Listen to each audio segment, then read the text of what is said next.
تفتكر ممكن واحدة تتجوز وتكتشف بعد سنين إن جوزها مش إنسان، والأخطر إنها حملت منه وخلفت طفل مش طبيعي؟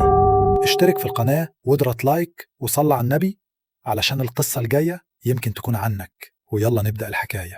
لطيفة نظمي فنانة مصرية اتولدت في دمياط سنة 1888. حياتها كانت عادية لحد ما بدأت مشوارها الفني واشتغلت مع يوسف وهبي.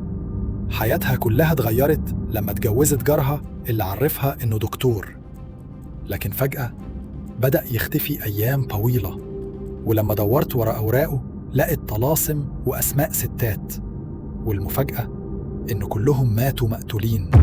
راحت لشيخ قال لها الورق ده سحر خطير وجوزك بيتعامل مع جن.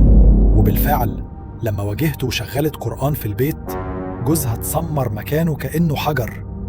الشرطة كشفت الحقيقة إنه قاتل متسلسل هربان من مستشفى أمراض عقلية. الصدمة الأكبر لطيفة كانت حامل، ولما ولدت الطفل نزل مشوه ومات بعدها بساعات، وماتت سنة 1945 وعندها 47 سنة بس. لكن الغريب في ناس بتقول إن القصة دي كلها مش حقيقية ومش موجودة في مذكرات يوسف وهبي. يعني هل كانت قصة من عالم الجن ولا مجرد خرافة اتقالت وتصدقت؟ قول لنا في التعليقات.